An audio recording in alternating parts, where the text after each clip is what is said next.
In this unit, we will explore how to create 3D illustration using the Revolve effect.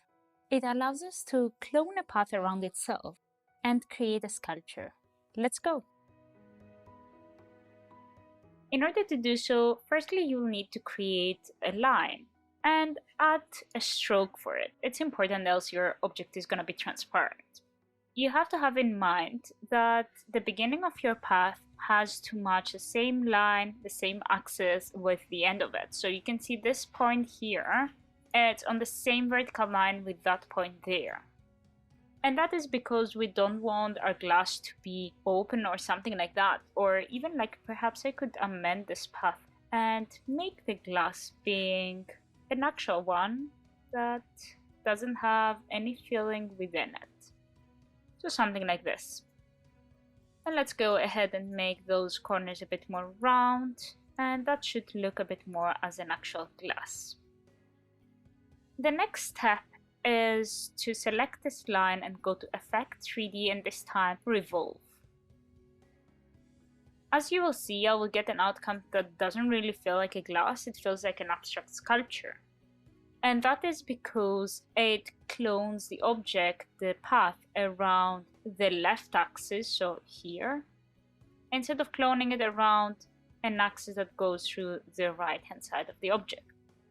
So I'm gonna switch that from here where it says left edge, I'm gonna go to right edge, and you see that I already got something that really feels like a glass.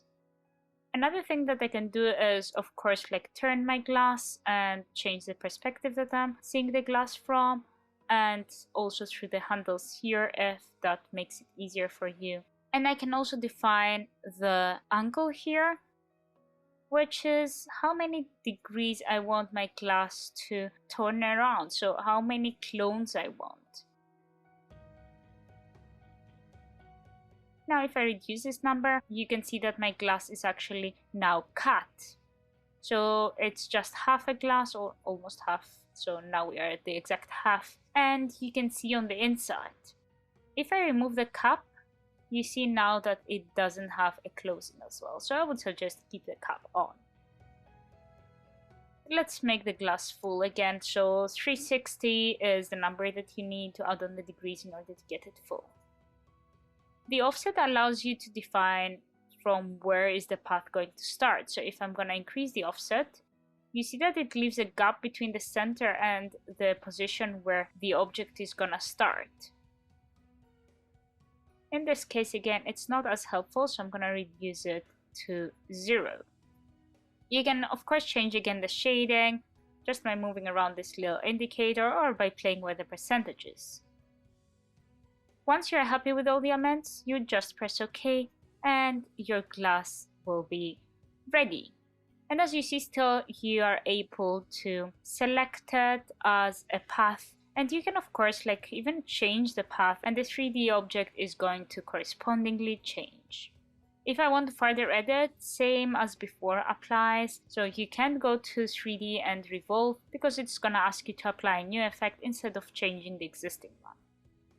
Instead, if you're going to the appearance panel, which you will find under the window menu, in case that you can't see that, click on the 3D and Revolve, which is actually a button, in order to access the menu and further edit your object.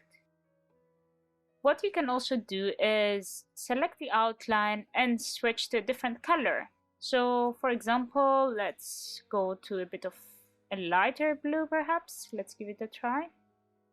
That's quite interesting. Or a bit of more magenta red perhaps would be nicer. And here is our glass. I can again go ahead and go to Object, Expand Appearance and Object, Expand in order to turn it to simple shapes that you can remove, move around, further edit, and so on. So let's undo these steps here and go back to where we still had a 3D object. Because again, from the 3D Revolve panel, you can go to Map Art and select the side of the object that you want to work on and select from the drop down a symbol that you want to apply. Now here things are a bit more complicated since your object is a bit more complex. So I think that is the outside. Let's have a look. This is perhaps a side that we don't really see, so I'm gonna clear number 3 side and go ahead and try to find the outside of that glass. As you can see, the object is a bit more complex, so we have so many different sides, which because of the perspective is sometimes harder to recognize which one is which. So that feels quite right, so it's the bottom of the glass. And I think that is the middle part, so let's add another texture. Yes, we are good. And let's go ahead and add also the top part, the last texture. And yes, that feels quite right. Once you're happy, you just press OK and the texture will be applied. What I actually forgot in this case was to add the shading. So I'm gonna go back to my Revolve and go Map Art and shade the artwork.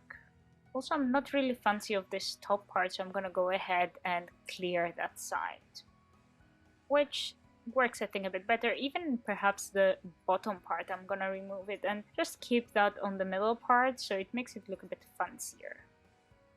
I'm gonna press OK, and here we go. This is our lovely class.